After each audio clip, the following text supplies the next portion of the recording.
G'day everyone. I decided to do a weekly blog, and then I was thinking, how can I do a blog when you really don't know anything about me, other than I hang out at the beach and I do some pretty out there things, and I like outdoors. So I decided I'll do a blog today about my life. Basically, I turned 60 this year and I have 4 grown adult children that are all doing very well. Thank you very much. I've been a nurse for 42 years and I'm semi-retired now. I work in critical care, accident emergency, ICU and recovery from anaesthetics. I try not to work so much, which is why I'm really putting a lot of time into my YouTube channel. I think the over 60s are underrepresented in today's world, and I think we drive our adult children crazy. I don't have any grandchildren yet, but don't go there, okay? Just don't go there. I really don't know what else there is to tell you about me that's terribly exciting. I'm from Pioneer Heritage. My heritage in Australia is from free settlers. Most free settlers in Australia were either wealthy and pastoralists, as they were on my British mother's side that came from Somerset. And then on my father's side, we're Scandinavian sugarcane growers from up north Queensland and Indigenous from Darrumbul mob. Please forgive me, my ancestors. Anyhow, so I never found out that part of the history until I turned 50, because it was kind of, Australia's history is really dark and really terrible, and many people have Indigenous history but haven't been able to find it yet. But that's a story for another blog. So what else have I been doing? I had multiple cancellations at work this week, which made me realise maybe it's time I got out there a bit with my YouTube channel. I'm passionate about vintage products and really crazy and unique eclectic things. I have a small online shop and I'm ready to start the markets this summer. I've just got to set things up and do a few things, which I'll try and film for my channel. I'd really like to just focus mostly on my channel, my shop and my market, but that's not going to pay my rent. Obviously I'm financially independent and I haven't had a partner for, I really can't remember. I like the independent life. I kind of really enjoy it. What can I say?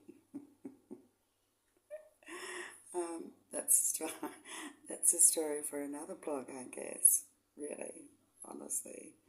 I don't really know where I'd fit a partner in, because I have many, many hobbies. I've got metal detecting, paddle boarding, snorkeling, camping, and I also purchased a property out west. I'm really interested in fossicking, and I have a fossicking license. So I nursed my way through COVID in emergency departments across Brisbane because I'm a freelance nurse. And I ended up getting COVID 3 times and got really ill. So when I recovered, I went on a fitness journey and took a self-funded year off with my superannuation. I don't know if you have superannuation. I think in the States that's your 401. Anyhow, superannuation started quite late, and I raised my children predominantly on my own, so I'm caught up in that generation of women that really lacks retirement funds. So I decided, my children are doing well, they don't need my money, so I bought a half-an-acre property in the outback in Opal Country.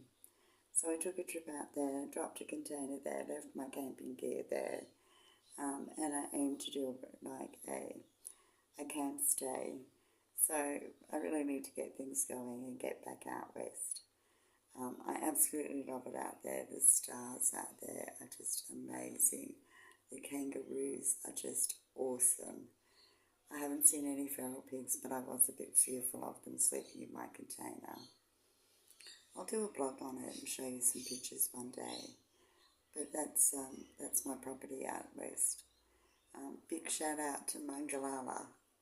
Anyhow, I keep threatening the children that I'll go out there and live because they're too busy to visit me, but you know, that's the life of an empty nester with successful children.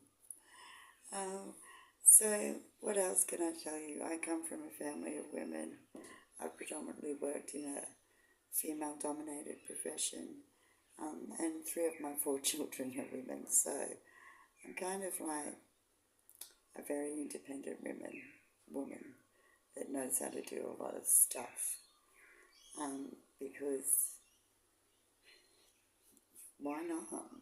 This is Australia. I'm from Pioneer Heritage. This is how we are. So anyhow, if I use too much Australian slang, please let me know, because I don't really speak like that well. It depends. In Australia, no matter how you climb on any perceived social ladder, everybody has bogans in their family. I don't know what you would call bogans in your country.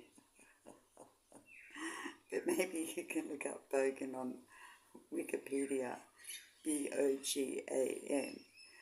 Anyhow, so bogans are the Australians that don't really speak proper English, and they're like, yeah, nah, and they use a lot of Australian slang, and they don't know how to use G, so they're going or coming. So being a professional nurse, when I'm speaking to doctors and other relevant people, I'm using my proper voice and I'm dressed appropriately for my role as a senior registered nurse. But when I'm talking to my patients in the emergency department, that doesn't really cut it. So that's where my inner bogan comes out, and I have to start speaking Australian, talking like that. That's how we speak our bogan. Anyhow, an interesting thing is, I was on a night shift in an emergency department in a major metropolitan hospital with an Indian nurse, an Indian who had recently immigrated to Australia. And we were talking about the bogans in this demographic. And then he said to me, do you think that you're a bogan? And I said, no. I'm an upper middle class bogan. There's even a television show called Upper Middle Class Bogan in Australia about bogans who did well. But anyhow, this guy told me that there's 2 types of Australians. There's one type that think they aren't bogans, and the second type that know they're bogans. So, you know, I guess we all have an inner bogan in Australia, otherwise we wouldn't survive here. So that's my story. This week, cancelled shifts, chat with my employers, chats with my sisters, chats with my daughters. My daughter came up for a very quick visit from Melbourne. Shout out to Zizi. Went to the beach for a swim, had a lovely lunch that Mama cooked. And that's about it. Gardening, doing YouTube, semi-retired life. Have a big week at work next week though, and I'm preparing for my market stall. Okie dokie. Please let me know if I use too much Australian slang or you don't understand what I'm saying. I try not to, but you know, it just kind of comes out. Alright. All the best to you. Thanks for your support. Cheers. Have a good one. Bye now.